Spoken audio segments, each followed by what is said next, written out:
Spending lots of time searching outside of yourself to find happiness, joy, health, and wealth? With each new acquired good or goal reached, are you once again jumping on the gerbil wheel, searching for that next thing to make you happy? The answers we are searching for are actually inside of us, and the connection we are looking for is one with self. Explore these and other self-reflective questions here on Finding the Spark Within. Hosted by Christin Collins, discover how you can connect with your purpose and achieve true happiness, meaning, and well-being. Don't miss tuning in and find the spark within.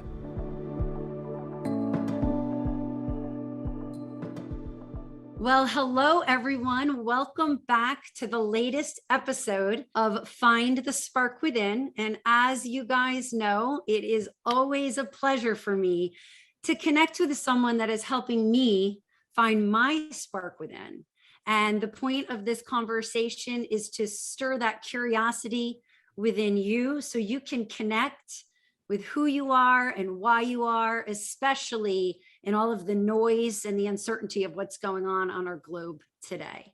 So with that, I have a very special guest that inspired me to go ahead and do a podcast, the one and only David Essel. David, welcome to the Find the Spark Within podcast. Christin, we have talked a couple times and our energy is so freaking in alignment. It's not even funny. And I just love being with you. I've said this multiple times. Whenever I get a text from you, I feel like I'm texting myself. Okay. Because that's the way I respond. So honored to be with you.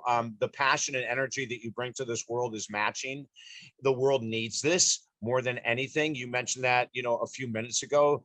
We are in a place that is unparalleled. No one has a clue of what the heck to do, even right now.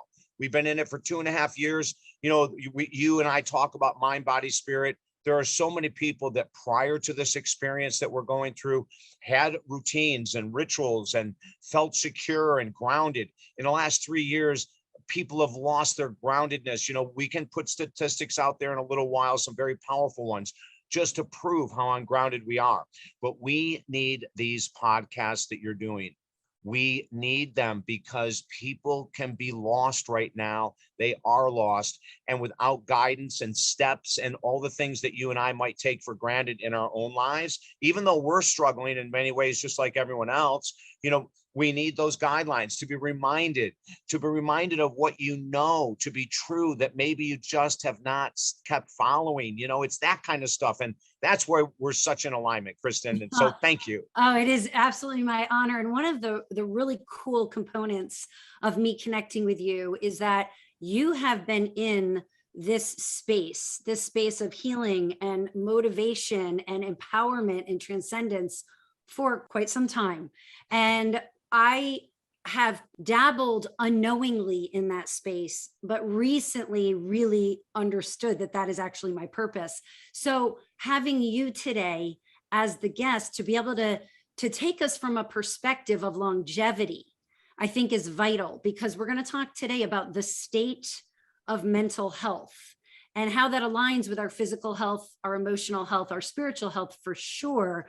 But I'm super excited because you can help support, in essence, what you just said, because you've been doing this for decades. Is many of us were chugging along, super type A, super getting her done, and willing our way through a very head-based existence, and very successful.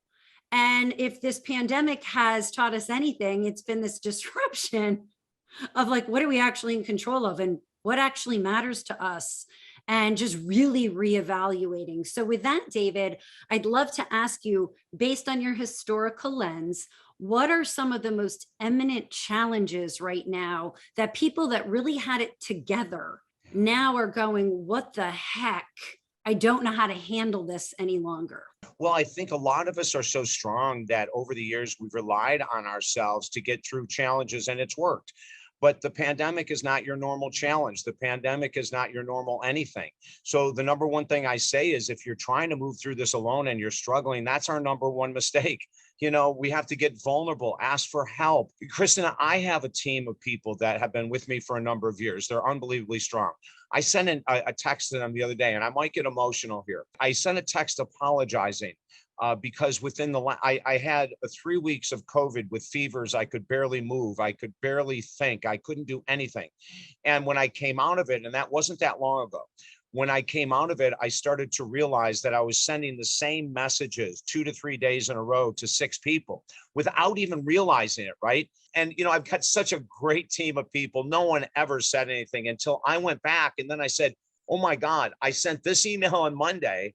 And then I sent an email on Tuesday about the same topic with different parameters. Then I sent an email on Wednesday with the same topic with different parameters again. And so I reached out and said, I am so sorry. I just recognized, that in the way I usually work, I don't think, and this, we're channeled through when we're doing the work we're supposed to do, and we are in joy and we are in service. We don't even have to plan and think half the time. We come on to something like this, and you and I didn't write 1,000 notes and 1,000 questions because it's who we are.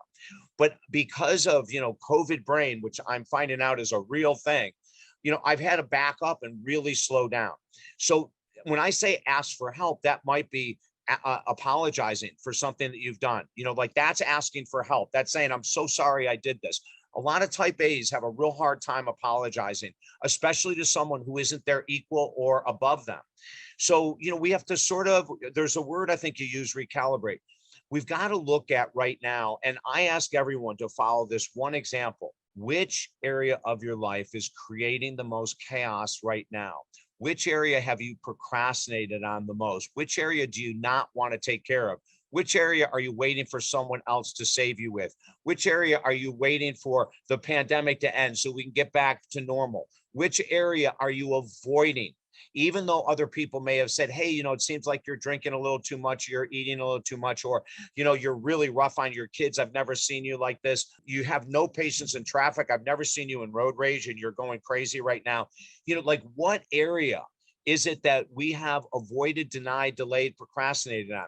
Christian, in 1996, we created what I'm talking about. It's called the one thing theory. And the one thing theory states this: at any given time in life, there's only one goal to go after. The one you've denied, delayed, procrastinated on, the one you do not want to do. And here's the magic.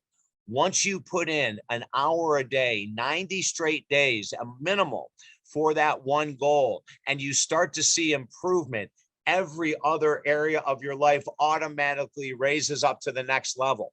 But what most people do is they take their to-do list, and at the very top, it's, oh yeah, buy chocolate. Number 2, it's like the easiest crap in the world. And then we get down to number 27, it says, quit drinking. Or we get down to number 25 and it says, quit procrastinating on paying your bills. Or we get that, so what we say is, bring that up to the top of the list. I know it's a pain in the butt. I know you don't want to do it. But guess what? It's those people that do what they'd rather not do that create success in times of turmoil and peace. We're in the most incredible turmoil I've ever seen in my life.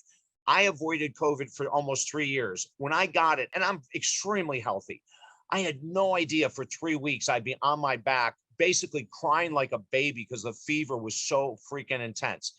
I come out of that, and now I've got to ask for help, right? And I do. And I ask for help every day. I have a very deep spiritual program. I have a courtyard every morning that I sit in for an hour and a half to 2 hours. After I got out of my fever-based experience, I've been able to get back in.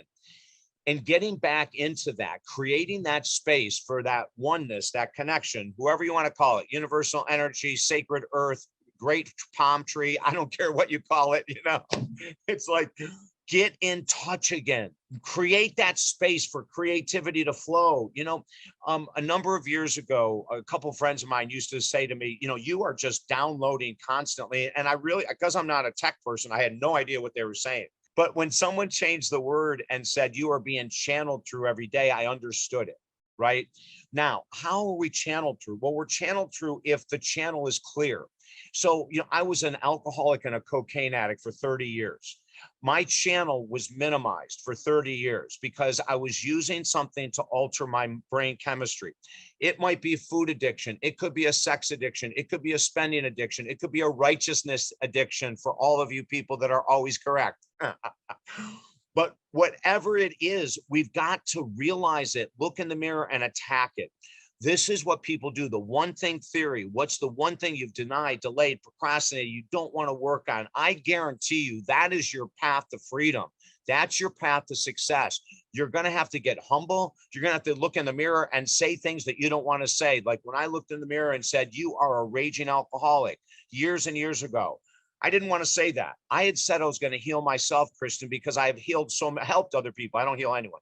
I've helped other people get sober for years and years and years. I couldn't do it myself. I checked into a 30-day treatment center. I hired a therapist for 52 straight weeks when I got out of that treatment center. The most amazing thing I've ever accomplished. My dad, he just died in January. And yesterday was Father's Day and it sucked. It sucked worse than anything. I had the most amazing connection with him, like sometime I'll tell you this story that'll blow your mind. I'm going to tell you it briefly right now and go back to my dad. I got to my dad a couple hours after he died and I was crushed. The only thing, my mom and dad were in hospice for 4 years. The only thing my dad asked for, would his children be there when he passed? My mom passed last January. Exactly 1 year later, my dad passed, not uncommon. They were both sick as hell for years. But my father, when he passed and I got there a couple hours late, I was able to do something very few people get to do. I was able to lay with my father for 2.5 hours after he passed. I was able to open my heart and soul. I told him so much. I told him everything. I screamed. I cried. I was like a child to him. And I told him that I was going to carry on his legacy, a legacy I had never mastered. His patience was beyond imagination. His love, the way he shared it. He was an accountant. He shared his love in the most deepest ways possible. He was a quiet man. He was so wise, so benevolent. When he retired, he became an altar boy in the Catholic Church at 72. And for 10 years was an altar boy 7 days a week in the Catholic Church. I tell you all this, Kristen, because of what he said to me. Well, he said to my brother, he said this to my brother 100 times. He never once said it to me. He said, the greatest accomplishment your brother David has ever accomplished. It's not money. It's not books. It's not houses. It's sobriety. Wow. Wow. Thank you so much for the intimate share. That is, I have chills absolutely all over my body. And what's resonating for me, you're talking about doing that one thing, which in this case for you was sobriety, right? And how challenging that is. And you're someone in this mental health space and an incredible leader in this space. And yet it was something you were so challenged with. And often many of us, share from that place of knowing because of our personal experiences. What keeps us in the loop of that procrastination, of that inability to actually face that one thing that would make all the other things, the other things fall in place? What holds us back from that? Kristen, it's the magical question. And I'm blown away you asked it because so few people don't even go there. We are the thing that keeps us in that place. We are the one that created it. And I'll give you an example of addiction. There's all this talk about addiction, alcoholism. We'll just make it easy, that it's genetically based. That's a bunch of crap. It's 100% crap. And I go up toe to toe with doctors every freaking week, telling them that what you're doing is you're encouraging your client to be an alcoholic for life. 12-step programs. You're encouraging your clients to be alcoholics for life because they say things like once an alcoholic, always an alcoholic. It's not your fault. It's your genetics. BS. Multiple sclerosis is a genetic disease. Cystic fibrosis is a genetic disease. Alcoholism is a freaking choice. I'm a person that got sober, not from any medical intervention, not from pills, not from surgery, not from anything to do with doctors, for God's sake. I got sober because I made a choice to go into places with people who can help me understand what I couldn't understand myself. Kristen, when I was diagnosed in the treatment center, with undiagnosed generalized anxiety disorder that I had as a child, ADD, which I never knew I had, ADHD, I never knew I had. I mean, depression. Of course, that makes sense. You're an alcoholic. You're trying to self-medicate, you know, but I found out all of this stuff about me that I had no idea. I had to start working on all of this stuff, you know, and so we are the ones. But here's the thing. Alcoholism has nothing to do with genetics because we are the ones that put it in our mouth. There is no gene that comes out that forces you to put a drink down your mouth. You know, you don't drive by a store and the gene takes over and pulls you into the driveway. You know, come on now. It's not. Now, there is a genetic link. I have a ton of alcoholism in my family. My aunt died a horrendous death of alcoholism. So there's a link, but you must drink to turn the link on. And your first choice can be your last choice as well. Your first choice to drink can be your final choice to not drink. And once you do that and get into recovery, now, sobriety is not recovery. This is huge. Just not drinking, just not being a sex addict, just not spending emotionally. That's sobriety. You have to start with stopping the addiction. That's the first one. That's sobriety. But listen to this.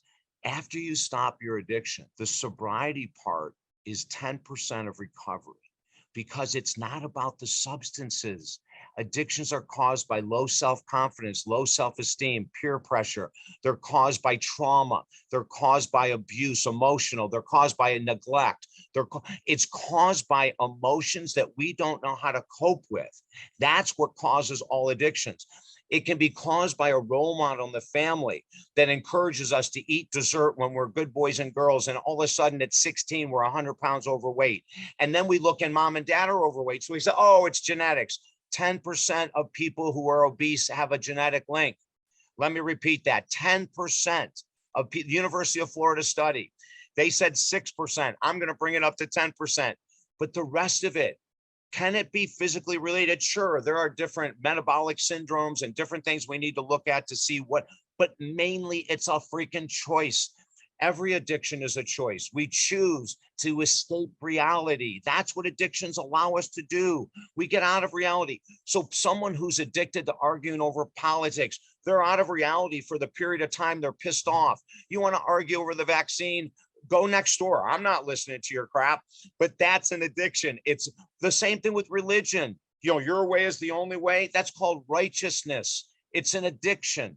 So what we want to do is realize that all of this is self-chosen. And then here's the next thing I want to mention, Kristen, about your question. Why do we keep repeating it? That's the power of the subconscious mind. The conscious mind says, I think we need to drink. The subconscious waits for a pattern.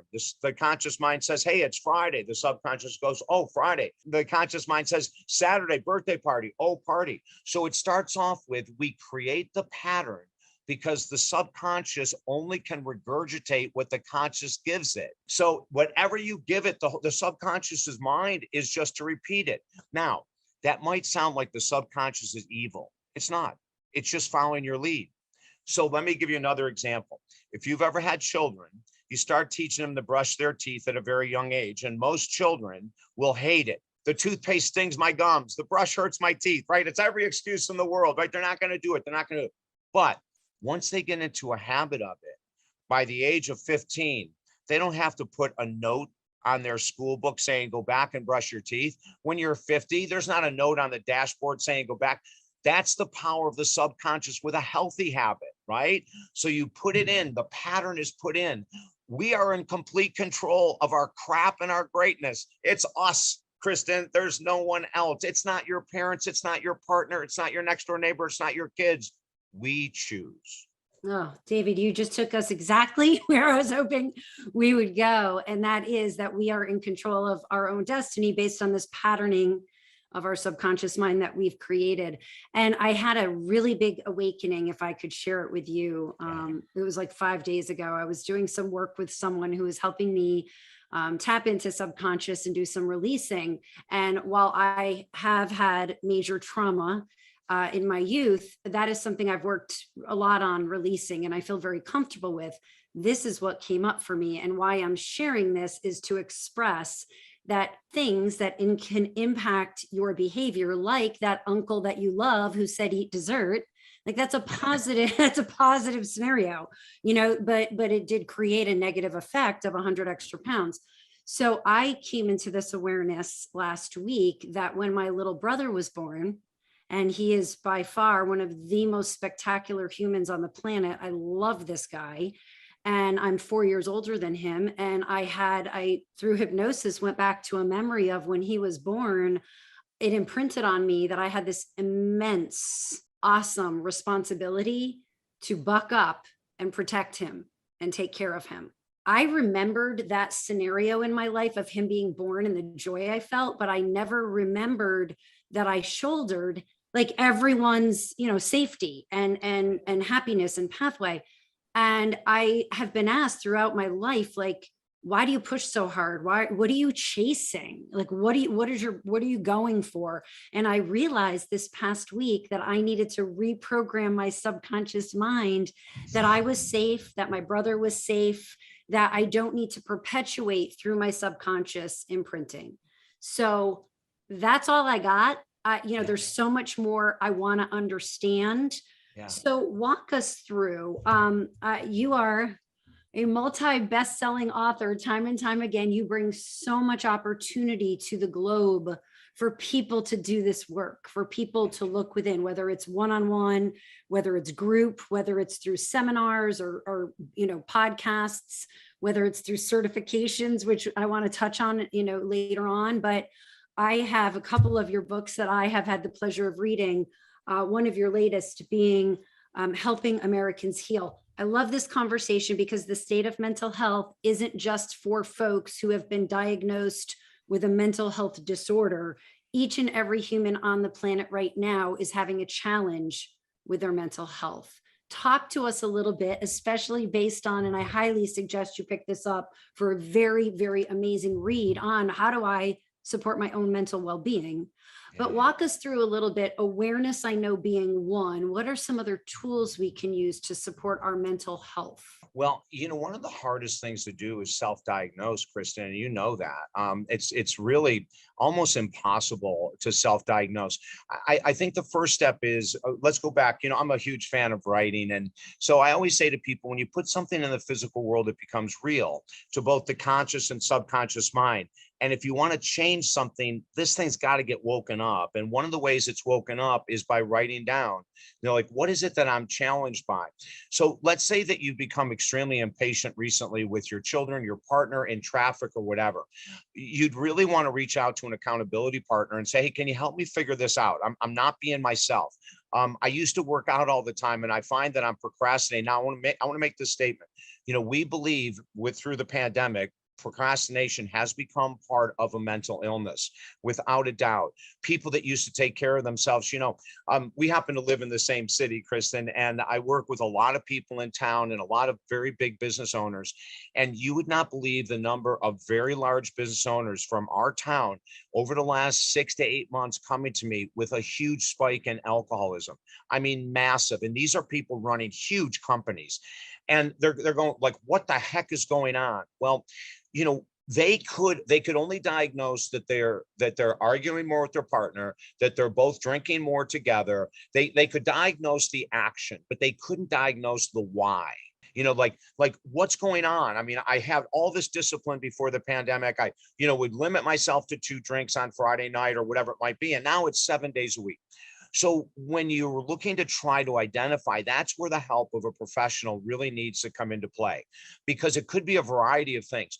It might be that when his father was young and was laid off, he went to drinking. So the guy saw when he was 12, when dad was struggling, he started drinking more. This is a purely subconscious pattern. And it only came up to him because he was in the same position as his dad. Now, the subconscious didn't say to the conscious mind, hey, don't go down the same road as your father, because the subconscious doesn't know good or bad.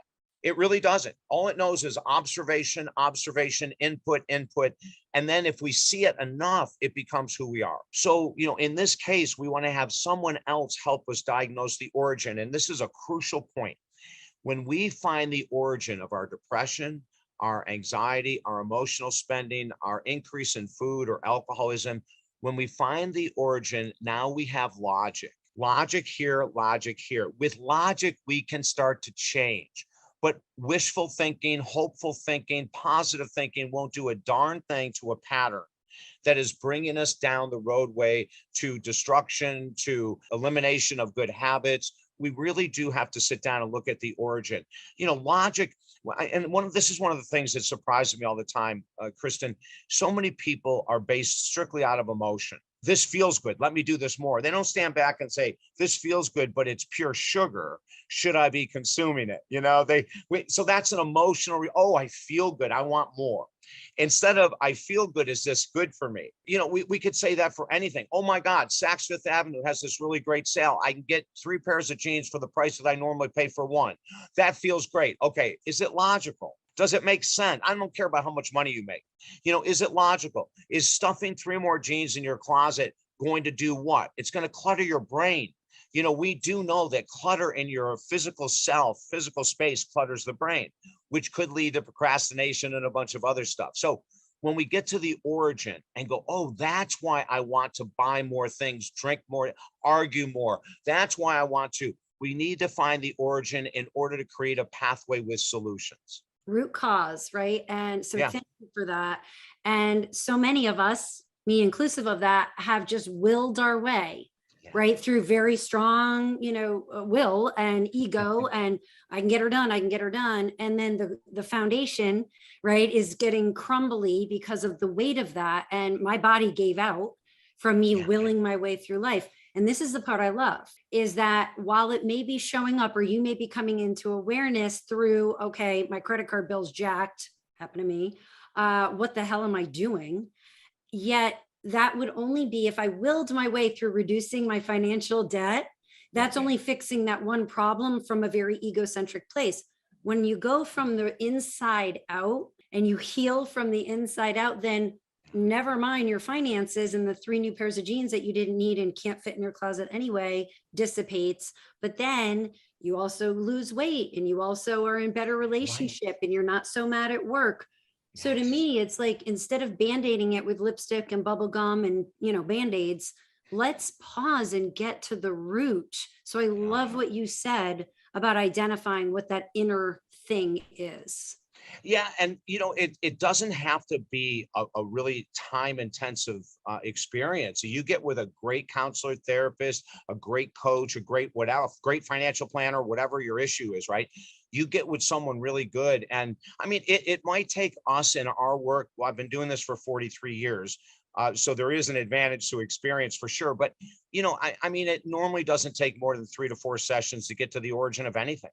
And I mean that sincerely, Now, I don't get to the origin. And here's something I want to talk about in the world of therapy or coaching or whatever. The role that we should be playing is asking the right questions for our clients to do the correct homework so that they come up with their own answers.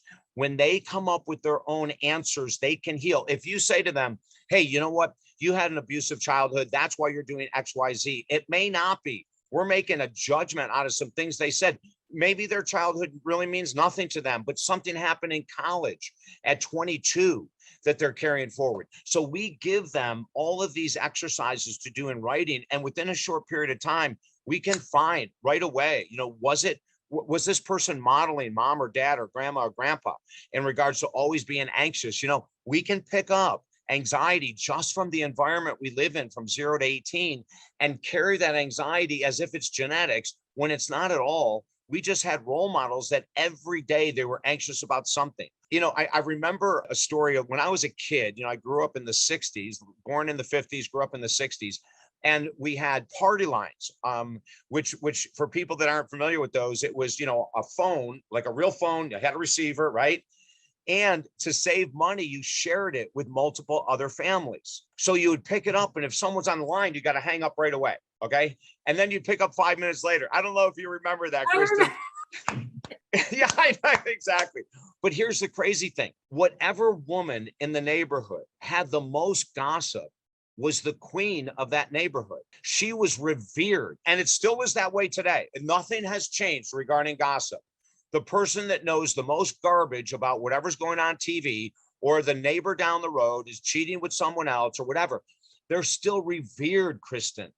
And so this is the type of insanity that we run in, like that thing that I'm talking about back in the 50s and 60s, even though the phones have changed and we don't have party lines anymore, but it's still that same based in the subconscious, like, oh my God, Mary, are you serious? How many times was she sleeping with Ted? And then it grows and it grows. It might be for some people watching this right now that your number one issue is gossip. Now, why do people gossip? People gossip to be on top of the hill. They want to be on the highest heap. They want to know more than everyone else. They want to have sensationalism as their middle name. Now, that will get you a lot of attention. Absolutely. It might get you a lot of acquaintances, but gossip is negative. So your acquaintances are going to be the same thing you're gossiping about. This might be something someone watching right now say, God, I have an opinion about everything. I know what Biden should do and shouldn't do. I know what Trump should have done to get reelected. I know, and that's gossip. It's all gossip because there's no solid information that you have, no matter how smart you think you are, ladies and gentlemen. And I'm not putting anyone down. I'm just being real. No one knows what really goes on behind the insane doors of Washington, D.C. No one has a freaking clue. And so we're making assumptions and we're making all these projections, but it's based on what? No one knows. It's just like, was the COVID created by man to destroy men? Is that true? How do we know? No one has that answer yet. And even when we have the answer, it probably won't come out as truth. We live in a world of untruth. That's why, other than a few things, I am so apolitical. I'm disgusted with politics, absolutely disgusted. And I probably should run for some office because I'm so disgusted. But when I look at, a very good friend of mine, Scarlett Lewis, 12 years ago, her son, Jesse, 6 years of age, was massacred at Sandy Hook Elementary School. Now, Christin, regardless of anyone's opinion, I really don't care. The fact that we have Columbine, Sandy Hook, Parkland, Texas, Top Supermarket in Buffalo, New York, the last two all happened within the last month or so. And we are supposed to be the smartest country in the world, and we're one of the dumbest countries in the world as we allow assault rifles, which I call machine guns, to still be on our streets. If Ted Cruz or Mitch McConnell's great-grandchild was slaughtered in a massacre with an assault rifle, we might get politics to look at and politicians to look at it a little differently. Greed and money are so powerful, as you know and I know. Nothing's changing until something really terrible happens, as if something really terrible hasn't already happened. And this is the way. So now I just gossiped, if you want to say gossip, but this is truth. I'm not going to stand and see another 20 freaking children massacred in an elementary school. And, I just wrote an article on our blog today, and it asked these questions. How many mass murders have happened with pens, hangers, scissors, knives, swords, bows and arrows, handguns, for God's sake? I was on a New York television station not long ago, and I said this, and I called Ted Cruz and Mitch McConnell out, and I said everything I'm saying right now. If I have a handgun, I am not anti-guns. I have one for my own protection. If I walked into an elementary school, I would have to be a marksman to kill 20 kids in the amount of time it takes a machine gun spray to kill 20 kids. I would have to be, they're running all over the place. You'd have to be an incredible shot, right? So what's wrong with our country? Do we need assault rifles for rabbit hunting? Is that what we're doing? We're going to use it for trout fishing? Like you shoot a deer with an assault rifle, how much venison is left? I mean, it's this type of stuff that I say, and I normally don't go political, but I am so passionate, and Christin, you're part of a brand new website we just created, mentalhealthhealing.org, mentalhealthhealing.org. We have you there. Why? Because I believe in you. I believe in your message, just like all the other people we have up there. We have Gabby Gifford up there, for God's sake, shot in the head by a gun, the congressman from Arizona. We have the Brady Foundation. We've got all of these organizations, not just with gun control. Racism is a mental illness. We've got organizations up there for that. Can David Essel change the world? Hell no. Can David Essel and Christin Collins start to make a dent? Hell yes. Can we stay passionate enough and grounded enough in our work, Christin, to make a profound impact on this world? And the answer is only if we desire to. It's a choice. Sobriety is a choice. Fighting for rights is a choice. fighting for a better world is a choice. You can't sit on your damn hands and see anything change. Amen. Amen, brother. Preach, preach. I love that. And that just brought me full circle to, oh my gosh, there's something wrong everywhere. You know, what is truth? Everyone has their own truth based on their own biases and lens. So it gets overwhelming, right? And it can be very, very heavy. So what I love to work towards is my own introspection so that I can be the best human that I can be in a world that there's most of the things I can't control. I'm not going to get up every day and spend a lot of energy trying to control outside of me things that I don't control. I'm also, like you said about gossip and judgment, I spent many, many, many years judging others and being very vocal about how I thought they were wrong or they should do it different. I've completely realized for me that they have their own right to be who they are. My job is to know me, love me, take care of me, and be a lighthouse for what I believe in, like you are. And then you attract like-minded people. So where I want to go with this, as we kind of come to an end of this amazing opportunity to find the spark within.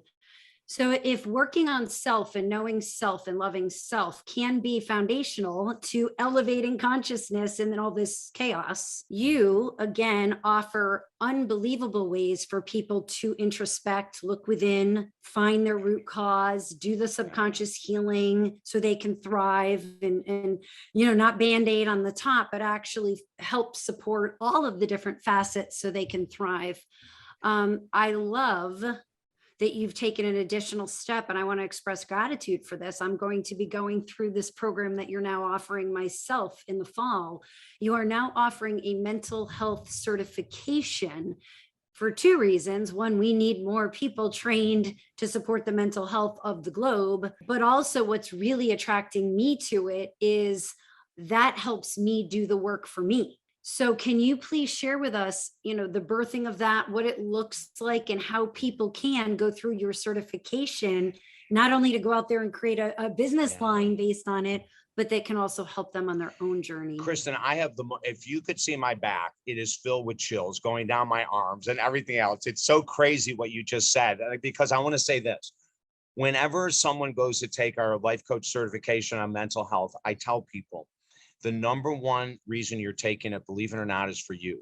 And I want you to take it for you first. I don't want you thinking, oh, and when I get a client, I'm going to do this in the middle of the certification.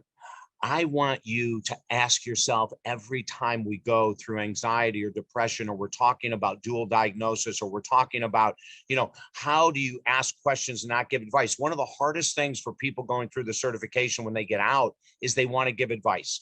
And we don't give advice in our coaching program. 90% of the time, our answer is a reverse question to their question. 90% of the time when they ask a question, we give them an assignment for them to answer their own question. Only 10% of the time do we tell them what to do. And that's only if they're going down a pathway to hell. If I see someone and they say, well, you know, I think I'm going to do this, and I know it's going to explode in their face, I will say, time out, time out. Here's 10% of me. I got to give you advice on this time, right? But what you just said is absolutely true. And it's funny because an hour ago, someone coming this Saturday to the certification asked me, how should she be mentally prepared? I thought it was a great question. I've never asked that. And it's just like what you just said. And I said, I'll tell you how to be mentally prepared. Don't worry about coaching another person. Don't worry. I'll teach you how to do that. Go through the course for you, and you will come out radically freaking changed in 90 days. The weekend workshop is 2 days long. They've got, well, up to 6 months if you want to take it to finish it. Most people finish it in about 90 days. That 90-day period is a birthing period of the new you, the amazingly new grounded you, the aware you that has taken your awareness and put it into action, not just being aware anymore. You know, it's like that magical formula. Awareness doesn't mean anything until it's put into action. And once it's put into action, oh my Lord, amen, Jesus, you are a healed person. You're walking, you're doing it. It's incredible. So what you just said is true. I love it when people come in and we can say to them, don't worry about others yet. Focus on you with every part of this course. And people find out, you know, there's some pretty cool things, Kristen. I've been, you know, certifying coaches since 1996. And there's been some really cool things that people have walked out with. Like there'll be people at the end of the course that go, you know, I never really knew I had the strength to finish this kind of work. I never really knew I had this determination because I've got 3 kids at home and and I finished your work, David. You know, it's like that feeling boosts self-confidence, self-worth, self-esteem. And we tell you, you know, if you want to do the course in 90 days, you read 10 pages a day out of a book and you do 4 pages out of a manual. And in 90 days, you're done. If you want to take 6 months, you read 5 pages a day, 2 pages in the manual, and you're done. So we set it up in such a way that people are structured and they don't wait till, you know, the 3rd month to go, oh my God, I've got books to read and things to answer. So, you know, the mental health course, first, it's for you. It's whoever takes the certification. The very first thing is for you. And then secondly, you get to apply the principles, either a full-time income, part-time income, whatever you want, to help this world heal. And as you mentioned earlier, we're trying to create a small army of people because, you know, the government doesn't have the resources. We know that. I mean, they don't have the resources for our veterans, for God's sake. How are they going to have the resources for 300 million other people? So we have to have private groups like ours that are out there on the front line saying, we're going to help. We haven't been asked to help. That's okay. We're going to help anyway. We're self-selecting to help. No, That's right. and when I went through my holistic coaching experience, what you just said was exactly right. I thought I was being trained on how to give my brilliant advice. And as I was going through this 6-month program, and it was the hardest thing to hold the space to let someone self-discover. And I kept cracking up because I was like, who do you think you are that you have the answer for other?